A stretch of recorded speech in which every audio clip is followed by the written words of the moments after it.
Thank you so much. I'm Paige. I'm an alcoholic. And yeah, today's Bill W.'s birthday. And it's kind of cool because it's 130 years. Google did the math. I didn't do my own math. The internet did it for me.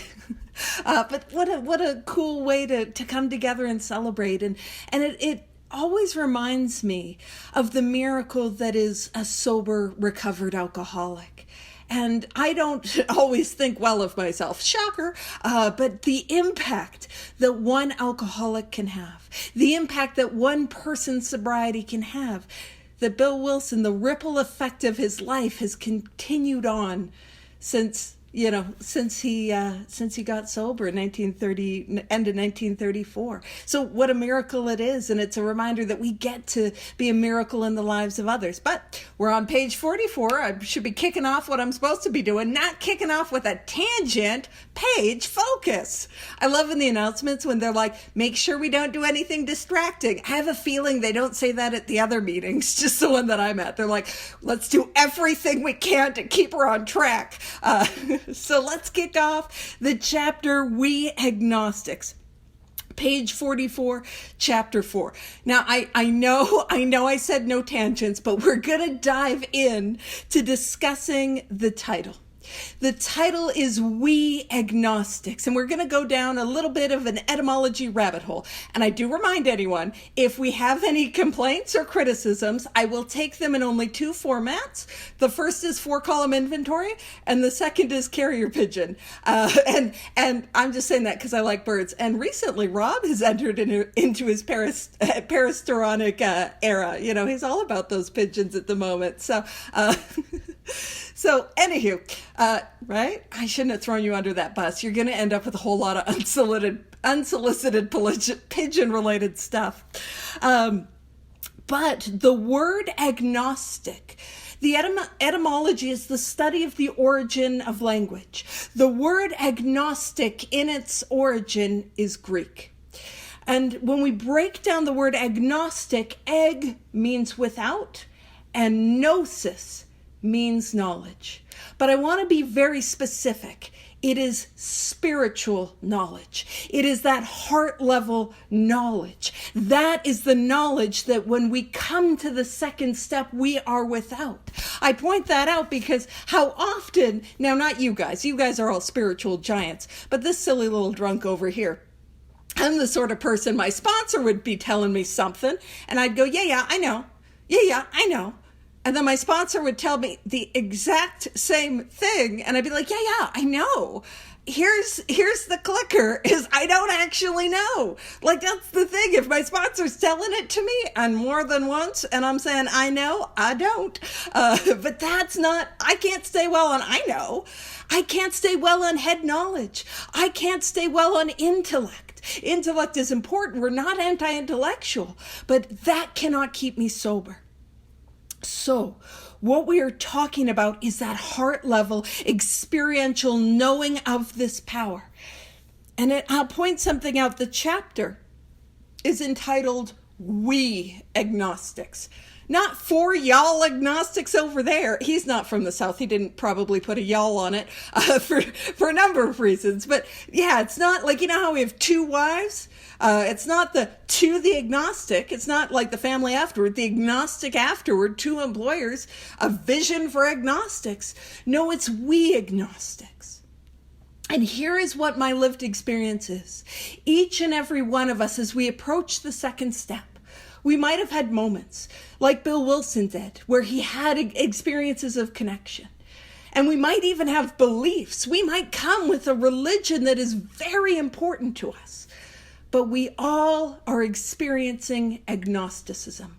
We have not had that with heart level experience of this power. Otherwise, we'd be staying sober. So the chapter is for all of us. We are all agnostic. And what we're talking about, based on the etymological definition of the word agnostic, But what we're talking about, as we get into the chapter We Agnostics, this chapter is entirely devoted to the second step. We're going to kick off with a little bit of step one review, which is going to be really helpful for those that are new, coming back, and for those that are trying to carry the message to others. This is super vital, important information. But we're diving into the second step. So it says, in the preceding chapters, you have learned something of alcoholism. Goodness gracious, I hope so. How long have we been doing this study? And we've been going from the title page. I hope we pick up a thing or two about alcoholism. But if not, see how the book meets us where we're at. It's not like, hey, you weren't paying attention. Shame. Go to detention. No, it's like, hey, if you haven't, we're going to summarize the preceding 44 pages and all the Roman numerals which came before. It says, we hope we have made clear the distinction between the alcoholic and the non-alcoholic. So this is what distinguishes myself from an alcoholic, or from an alcoholic and a non-alcoholic. This is the difference, which is to say, this is how I diagnose alcoholism. Here it is. Number one, if when you honestly want to, you find you cannot quit entirely. So that is the first thing that differentiates myself as an alcoholic from a non-alcoholic. This is the first symptom of alcoholism. And if you're writing in your book, you can make a note that what we are talking about is the obsession of the mind. So when I have honestly wanted to, have I been able to quit entirely? When I have wanted to stay sober?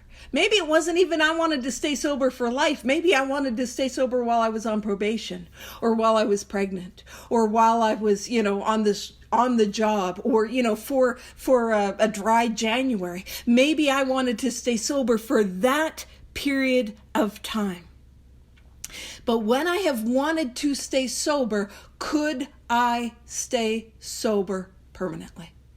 And I get to hold my experience up to this light. I'll be honest with you. If you're hanging out with me, the answer is no. Because why else would you be here? You'd be enjoying a lovely Wednesday, just having a great time. For those in the States possibly contemplating Turkey, that's what your life would be. It wouldn't be hanging out with me, but I'm so glad you're here. And you see, it is the obsession of the mind. And I talk about how important that symptom of alcoholism is. Because at least where I live in the world, it often feels overlooked. But the obsession of the mind is what makes this illness hopeless. What makes it fatal? Why, if I'm here today and I'm like, man, I can't believe I drank again. I can't believe I did this again. I can't believe I let them down. This is the symptom of alcoholism. That is why. Because I have a thought that occurs when I am sober, and that thought is a lie, but that thought tells me this time will be different. Nobody will ever know. I just got to get it out of my system.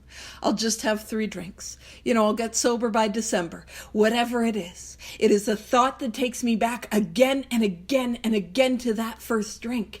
And that symptom means that I cannot stay sober. And that's a problem. Because I have to stay sober. I need to stay sober, and here's why. It says or. And I'll be honest with y'all, I'm not an or sort of gal. I'm an and, but it does say or. You can and it up with me, but it says or. If when drinking, you have little control over the amount you take. So what does it mean to have little control? Well, what we are talking about there, and if you're writing in your book today, you can make a little note that is the allergy of the body.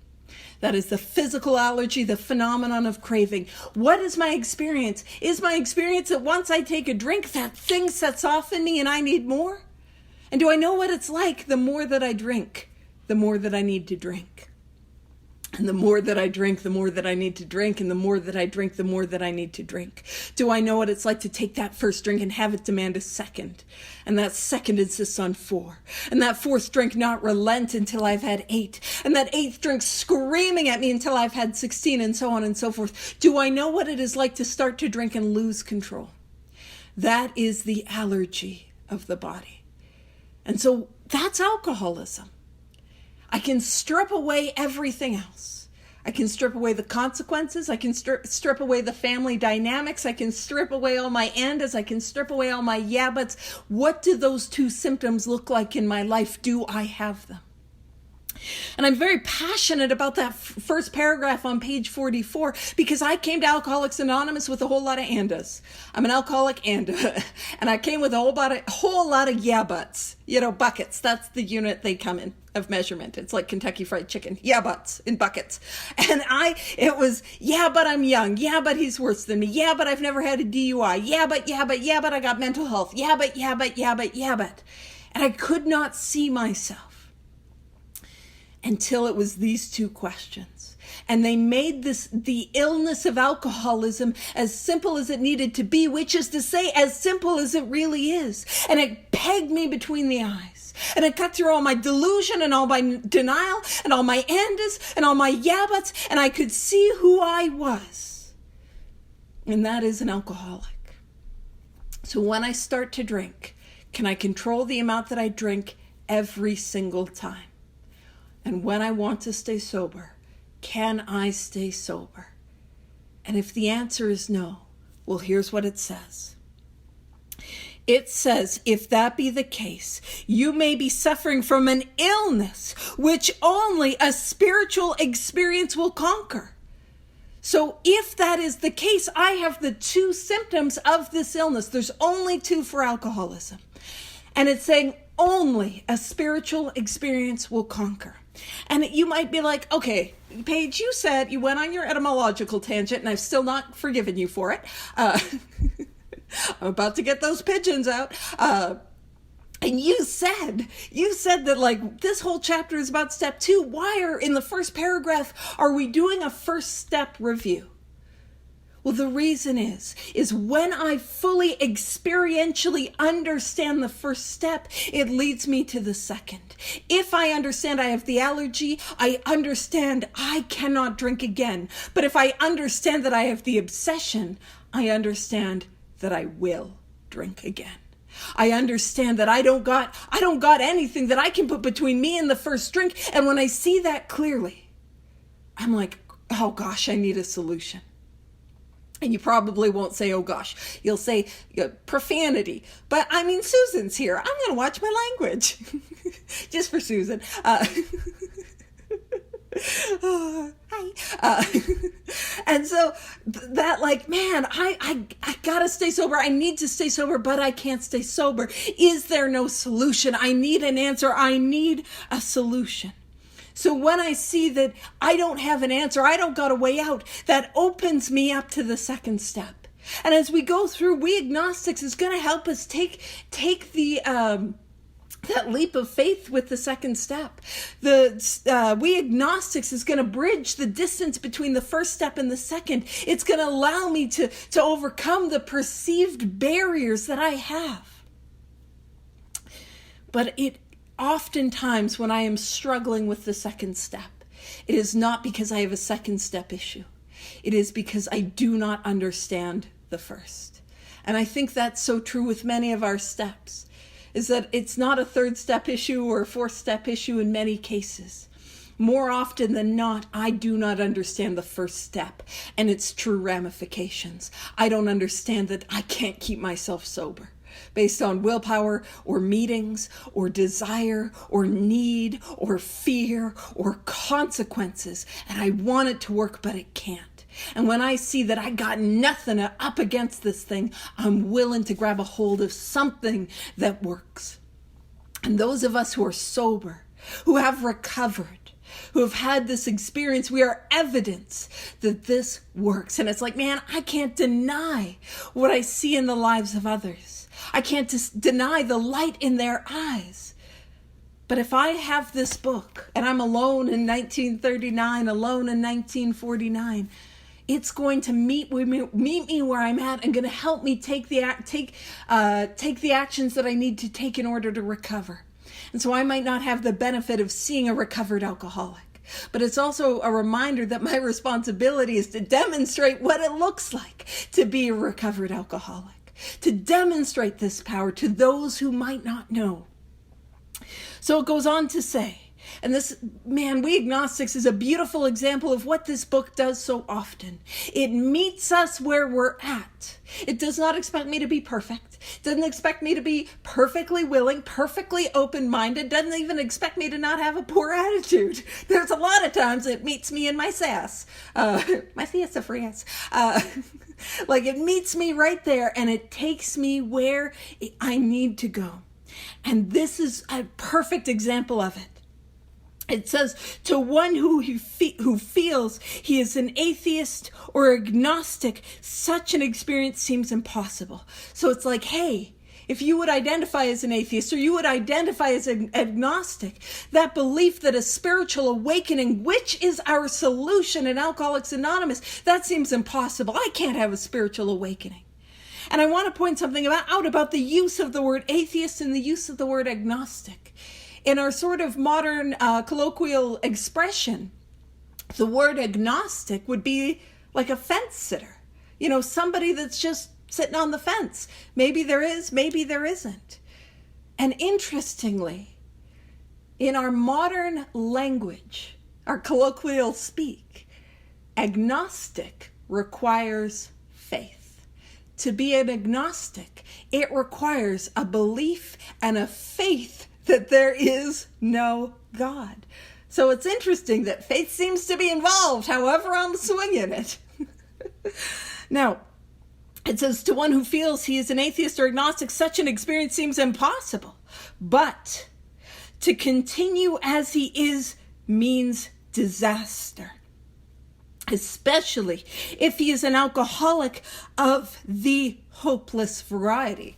And I'm like, listen, I didn't know drunks came in flavors. Turns out I'm not strawberry.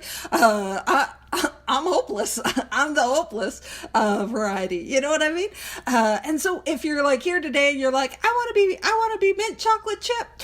Unfortunately, if I have these two symptoms, and that's the only thing that differentiates me from a non-alcoholic, I am an alcoholic of the hopeless variety. If I have both those symptoms, because I need to stay sober because of the allergy of the body, but I cannot stay sober because of the obsession of the mind. And so we want to emphasize that word hopeless, because again, it is when I come to that place of hopelessness, and in my experience, only when I come to that place of hopelessness, am I willing or able to accept the hope that is on offer. It goes on to say, to be doomed. Now, if you're wondering, doomed, that's just a fancy way of saying hopeless. To be doomed to an alcoholic death or to live on a spiritual basis, as in basis of life, are not always easy alternatives to face. And these two alternatives, we saw in the chapter, there is a solution at the bottom paragraph of page 25, where it talks about, I can go on to the bitter ends, blotting out the consciousness of my intolerable situation as best I could, or accept spiritual help. So alcoholic death, spiritual way of life. And it's a tough call. It really is. You know, and if you were to hang out like in front of like a Walmart or a Tesco's, and you were to be like, hey, quick question. Would you, like doing a little survey with a clipboard, or robocall people, don't do that, but you robocall people or ask them with a clipboard and you're like, hey, would you like to experience an alcoholic death? Let me give you a sneak preview of what that would look like. What it looks like is drinking yourself into like physical pain, degradation, humiliation, losing everything that is worthwhile in your life, families, loved ones, jobs, opportunities, career, hopes, dreams, dignity, self-respect, broken hearts, broken bones, the horror of an alcoholic death that might not even be quick. It might persist on for many, many, many years. Or would you want to write some inventory, share that with somebody, spend an hour in quiet, take a 6 and 7, go make amends to the people we've harmed, continue that process on a daily basis, grow in the awakening that you've begun to experience, and carry that message to others? They'd be like, probably that one, you know? And There's a well-known speaker, and he would speak about how when back in it was Clancy I, and he would speak about back in the day he would go to the alcoholic ward of the hospital, and he would go, and it's like he would have to pass by the cancer unit, and this was in the 80s, and so it was the height of the AIDS epidemic, and he would pass by the AIDS unit, and he would then go to the alcoholic ward. And he would see the same old drunk who had been there again and again. Why? Because of the obsession of the mind. I can't stay sober on treatment. I can't stay well on a detox. I can't stay sober on sobriety. And he'd be like, hey man, you want to come to the meeting? And the guy was like, no, I got this thing. But if he were to take that same solution, and if it would work as well as it does in Alcoholics Anonymous, which is to say, if I do it, it works. And he was to take that to cancer patients who had no solution. And if he were to take that to AIDS patients who at that time were dying horrific deaths and there was no solution, they wouldn't fight it. There's something about us where I fight it. And of course, because who wants to do it? Really, it's ego deflation at depth. It goes against my natural instincts. You want me to admit I was wrong? No. You want me to admit I was wrong? To my ex? Have you lost your mind? Right? Of course I don't want to do it. But here's the thing. It's when I can accept that step one predicament, that's when I'm more open, more malleable to a solution. So to be doomed to an alcoholic death or to live a spiritual way of life, to live these 12 steps as a way of life, that's not an easy alternative. And that's what it means. That's what we're talking about. And so immediately the book is going to meet us right where we're at. It says, but it isn't so difficult. Because we're like, that's so difficult. It isn't so difficult. About half of our original fellowship were of exactly that type. So oftentimes we think this idea of like people not being open to spirituality is a new problem. Oh, Paige, you don't understand. It's 2025 and most people are really not open to spirituality. Half, bless you, half of the... You're welcome. Most people don't say thank you when I do the bless you. When they sneeze, they're like, it's creepy. You saw that. Stop watching me, you weirdo. I can't not do it though. There's something like deeply wrong with me. I know, I've taken inventory. We see what it is already. But it's that idea that half our original fellowship were exactly that type. This is not a new problem. Half of the first 180, so therefore 40, were atheists, were agnostic, struggled with a conception of God. This is not a new problem. And it says at first... And was this not my experience? At first, some of us tried to avoid the issue, hoping against hope we were not true alcoholics, hoping against hope I didn't have what you had, hoping against hope that I could figure it out on my own, hoping against hope that I could come up with a solution, and I couldn't. Because it says, but after a while, we had to face the fact. And this is the fact that if I have alcoholism, I need to face. If I don't have alcoholism, I don't gotta face that. I got options. I got choices, But if I got alcoholism, I must. It says, but after a while, we had to face the fact that we must find a spiritual basis of life. And then we have an M dash, which is followed by or else.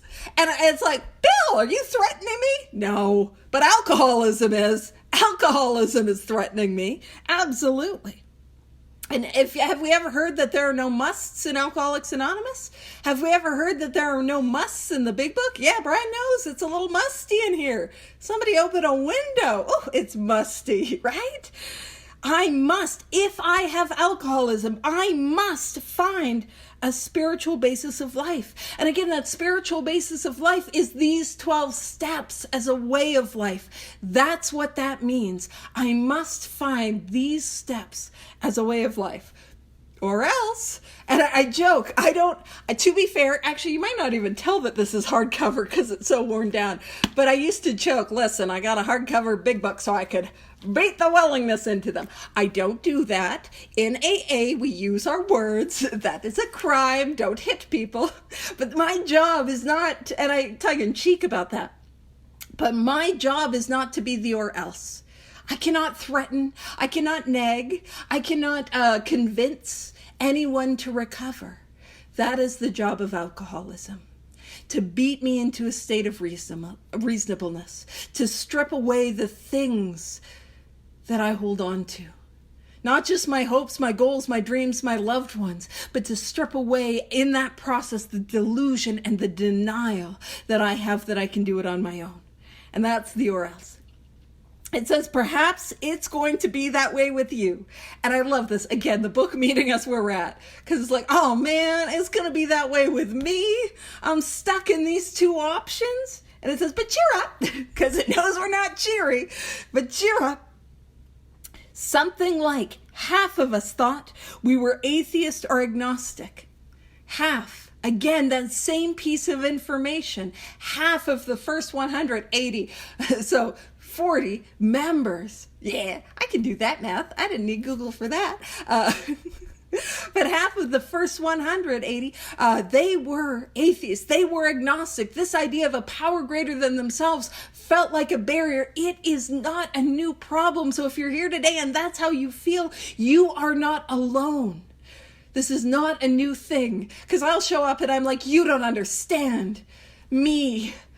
I struggle with the conception of God. It's like, yeah, like everybody else. You know what I mean? I get stuck in my own terminal uniqueness. But we're so not alone. So it says our experience shows that you need not be disconcerted. So our lived experience, not our opinions, not our beliefs. Whoa. I think she accidentally got on mute and it was like, woo, that'll wake you up. But our lived experience, our lived experience, not our opinions, not our attitudes, not our beliefs. No, don't worry about it. I was saying I was feeling sleepy before this thing and I needed to wake up. Woo, it's just as good as a Boost.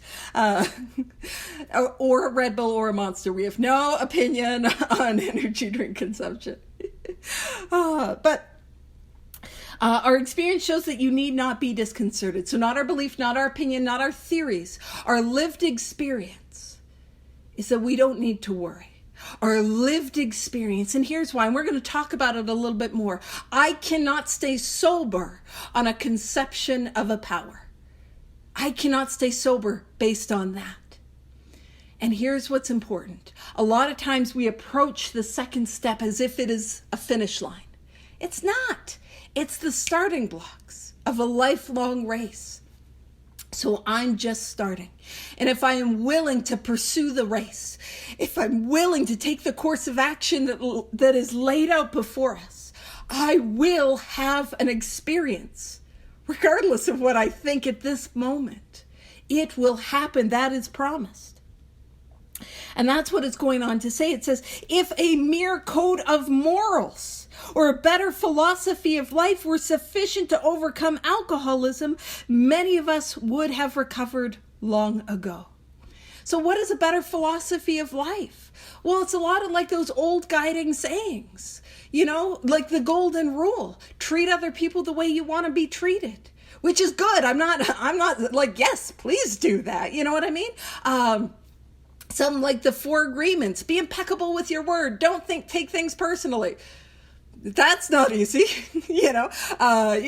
always try your best. And I think there's another, I always forget them. And I'm not saying that the 4 agreements is bad, but I'm saying I can't apply them to my life at this point.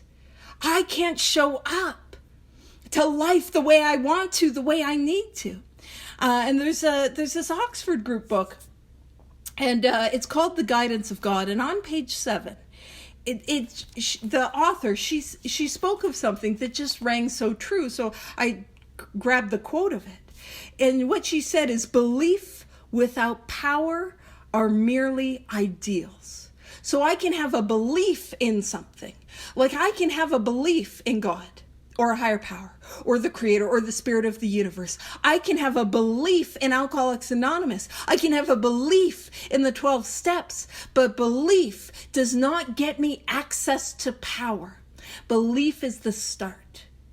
But that by itself, I can't stay sober on. I need power. I need access to power. And how I like to view it is I need a relationship with power. And we're gonna talk about power here in a minute. And it says, but we found that such codes and philosophies did not save us. No matter how much we tried, I tried to be a good person. I wanted to be a good person. And I could not be who I wanted to be. I could not show up to life in the way that I wanted to show up to life. It says, we could wish to be moral. We could wish to be philosophically comforted. In fact, we could will these things with all our might, but the needed power was not there. So I could, in the 90s, it was early 2000s, Chicken Soup for the Soul, and all the iterations of Chicken Soup for the Soul. And I wanted that. I wanted to be that sort of person. I wanted to experience that comfort. I wanted to experience that relief. And I would try. And it did not work. And why? Because the needed power wasn't there. There is no power in, just like was said in the book, The Guidance of God, there is not power in an ideal. There is not power there. The power is in the experience. Does that make sense? I need to go beyond the idea to the experience. Now here, all we're doing in step 2, by the way, is we're talking about, could a spiritual experience exist? If yes, move on. If no, okay. Go back to step 1, see how that's going. But that's really all that it's asking. I don't have the spiritual experience in step 2. I just believe that it exists. But I cannot have one based solely on that belief. I need to take the course of action to bring about that experience. So it says, our human resources, as marshaled by the will, were not sufficient. They failed utterly. So my human power, my human abilities, my intellect, my skills, my attributes, my creativity, as it was led, that's what it, marshaled, marshaling a parade, leading the parade, governing the parade. They were not sufficient. It didn't work. They failed utterly. Is that my experience? All the things that I did to try to stay sober. It didn't work. And I tried. And I have a feeling if you're hanging out with me, you tried. I always like to joke with my sponsees that I'm the last resort of the truly desperate. If you're asking me for help, you truly have run out of options. You got no one up. Oh, it's bad if we ask a page. So welcome. So glad you're coming to this big book study, but I'm just throwing it out there. I think you might have this thing, I think you need a lot of help. I know I did. So it says, lack of power. Yeah, arranged, assembled. I always think parade or generalship. Absolutely. Lack of power. That was our dilemma. Because I do not have what does it mean to be powerless over alcohol? It means I do not have the power to keep me sober. That's what powerless means.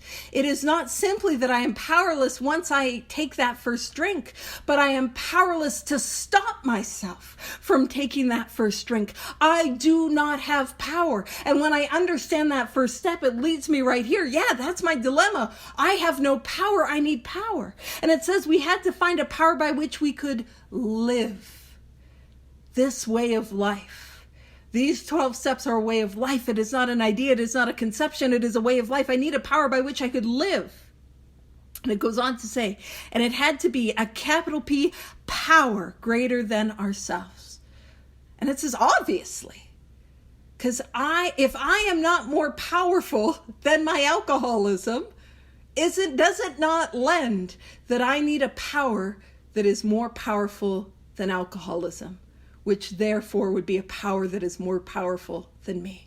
That's what we're saying. So that's what it's like, obviously, because if I don't have power and I don't have the power to keep me sober, I need a power, like I'm at 3 and I got to get that power dialed up to an 11. And some of you are like, are you sure you didn't have an energy drink? You already sound like you're at 11. No, just Earl Grey tea in the morning. And I don't think it's working. And some of you are like, this is you undercaffeinated? Uh-oh. But when I read power greater than ourselves, I emphasized capital P, power. Because what we're talking about in this chapter, we're going to get a whole bunch of synonyms for the word God. And synonyms are words that mean the same thing. So we are going to get words that mean the same thing as God. So if you are not a fan of that word God, great, don't use that word. Use the word power, use the word higher power, use the word creator. It will give us a whole bunch of different words that we can use. But I also want to point out, the word God is simply a title. And I know that because not you guys are always spiritually well, but this little drunk, I have had many powers in my life. The power of alcohol, that God, I've made alcohol God in my life. Now I know you guys would never get into an unhealthy, codependent, toxic relationship. But I've made him God in my life, and then I made fixing him God in my life. I can change him. Listen, it would have been easier to change do a tire rotation than change him. Absolutely not. But the job, the career, the money, the power, the prestige, I have made many things a capital G God in my life. And so that word God is just a title. And I'm not after the title. I'm after the experience beyond the title. I'm after the infinite, which is beyond that drop of finite. That's what I'm after. And so it says obviously. So obviously that we need to find a power that's more powerful than my alcoholism. It says, but where and how are we to find this capital P power? Okay, I need a power. Step 1 tells me I have no power. Step 2, I got to find a power. So where am I going to do it? And it says, well, that's exactly, obviously one of the shortest sentences. Nonsense is my favorite. I'm just going to throw that out. And those of us who have our nonsense hoodies, that's the best. Obviously comes off as a little like, mean girl. So obviously, from the, whatever loser, obviously, that, yeah. So some of you remember that, some of you are traumatized by that. We got to write some inventory on them. There's nothing worse than middle school girls. There is a level of vitriol in their being, in their essence. And I've been one. So, all right. So that's not what the book is about, middle school girls. It is about, finding this power. So it says, that's exactly what this book is about. Its main object is to enable you to find a capital P power greater than yourself, which will solve your problem. So the main purpose of this whole book is to enable me to have a spiritual awakening. That is the whole point. That is the purpose. And a lot of times I have felt that I had to get spiritual to go do the steps. And I had it backwards. The cart was before the horse, as they say. I take the actions of the 12 steps to bring about the spiritual awakening. So that's part of why we study this book and why we're going through it. Because if the main point of this book is to enable me to find and to build and to develop a relationship with a power that will solve my problem. And I'm going to emphasize solve. What does it mean for the problem to be solved? Well, as we emphasized and have highlighted and underlined the word recovered.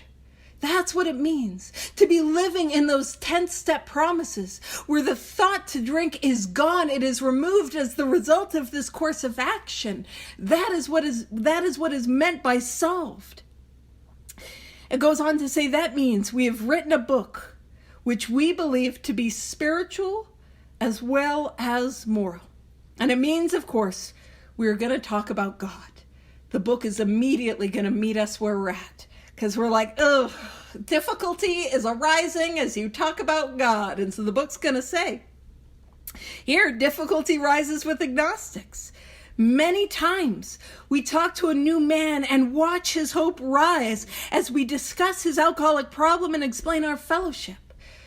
So when we explain the allergy, when we explain the obsession, and we explain that we are a group of people who have recovered from that hopeless state, it's like, yes, that's me. I drank like that. Yes, that's me. I understand that obsession. Yes, oh my gosh, I'm not alone and that there's an answer.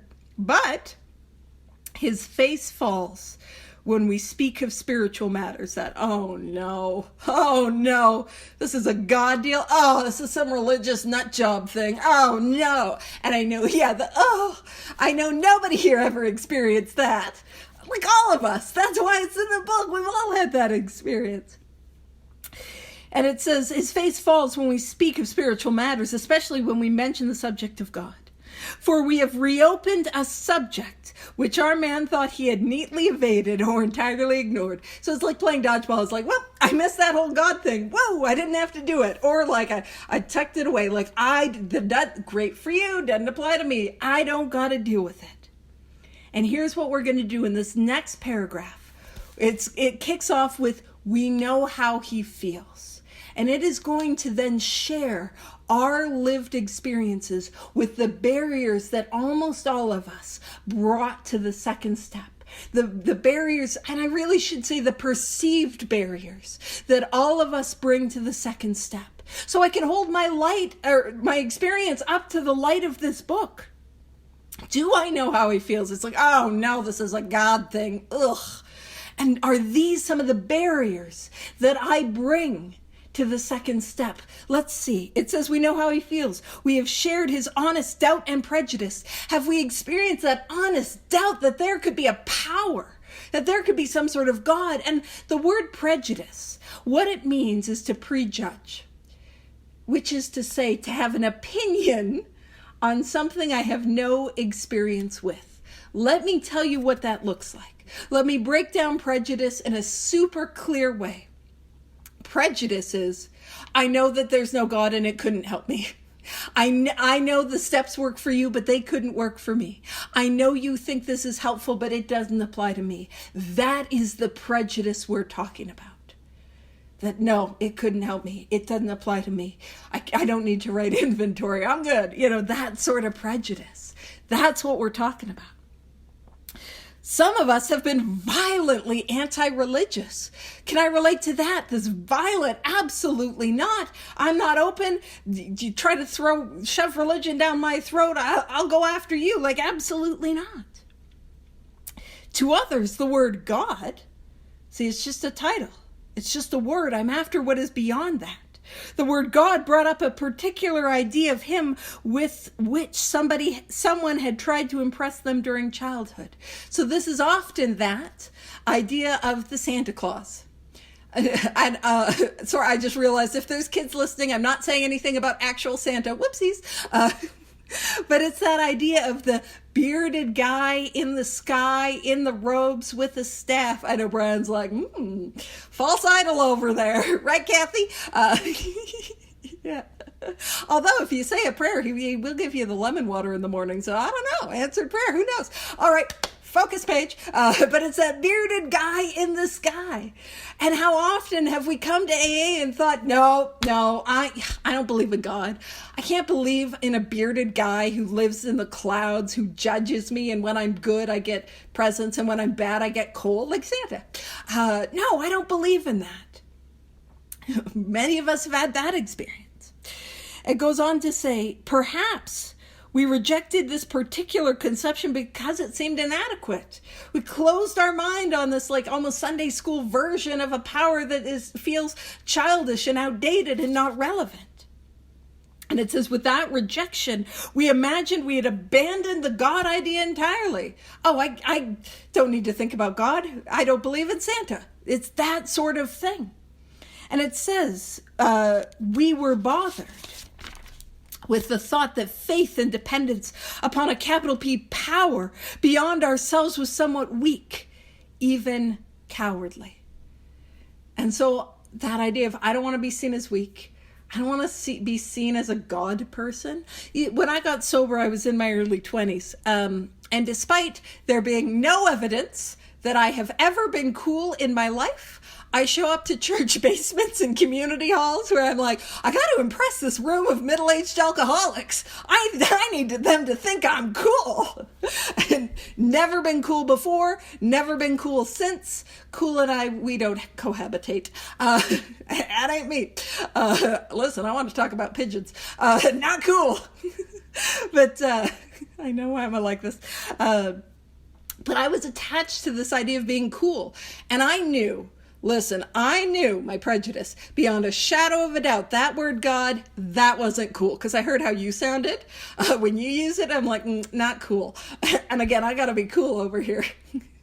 And so what I started to do is I started to do what the cool kids were doing. So I started to use that word higher power. Nowadays, I think universe is a little bit more what the cool kids are doing. I wouldn't know super well because I'm not a cool kid, never have been, never will. But I hear that's what the cool kids are doing. So I started to use the word higher power.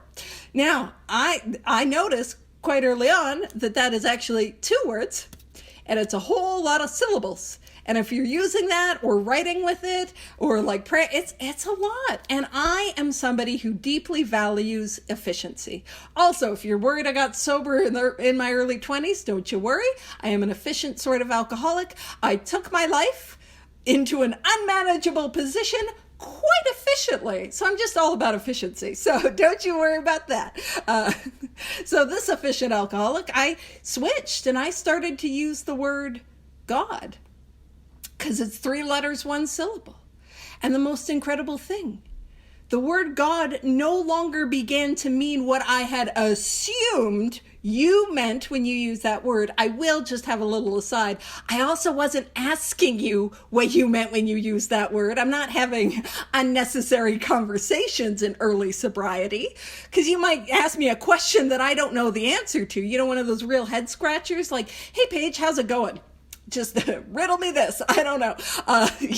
That's a tough one. I'm trying to be the first out of the room back in the day, so I'm not asking you questions. But that word God no longer began to mean what I thought you meant when you used that word.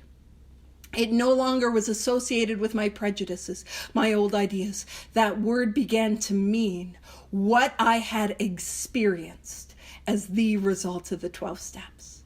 And so when I use that word, that's what I mean. I mean the experience that I have had. And I mean the conception of a power greater than yourself that you are the most open to. That is what I mean. So and it's funny too when it's like, hey, we're really bothered with the thought that faith and dependence upon a capital P power beyond ourselves was somewhat weak and cowardly. I don't want to look dumb. So what that means is I've made the opinions of other people a higher power in my life because I'm living my life based on what I think they think of me. Just going to throw that out there and hopefully not ruin your day like it ruined mine when I found out. It's like, yikes. I had gods all over the place. I was not a monotheist. Everything was God. Give me validation, give me worth, give me attention, Absolutely. And it goes on to say, we looked upon this world of warring individuals, warring theological systems, and inexplicable calamity with deep skepticism. So we saw the wars, we saw terrible things happening in the name of religion, the pain, the suffering. And we look at that word calamity. A modern definition of the word calamity would be trauma. We saw the trauma in our lives, the trauma in others, and it's like, if there's a God, how is God in any of that? We looked askance at many individuals who claimed to be godly. Oh man, I'm not doing well for time. I'm sorry, Peppa. I am pushing the limits. We looked askance at many individuals who claimed to be godly. So I looked skeptically at people who did terrible things in the name of God, people who were in organized religion, who did everything from terrible abuse to just being judgy, critical people. And I looked skeptically. And I know you guys don't know what that's like to come to meetings of Alcoholics Anonymous and judge people. But I did that. I looked askance at many AA members who claimed to be godly. And so those are all the ways and all the places we are closed. But here's what opens us up. It says, how could a capital S, capital B, supreme being have anything to do with it all? And who could comprehend a capital S, capital B, supreme being anyhow? And here's where we open. Yet in other moments, we found ourselves thinking, when enchanted by a starlit night, who then made all this? There was a feeling of awe and wonder, but it was fleeting and soon lost. What opens me up is experience, even to the second step. And the one experience that I cannot deny is when I come to Alcoholics Anonymous and I see you, and you are happy and you are sober and the light is on in your eyes. I cannot deny that experience. And so next week, we are going to talk about the idea that we have had these experiences and this is how we overcome them. But I left Peppa only like 1 minute left to wrap up the meeting. So I will turn it over to her. Sorry, and thank you.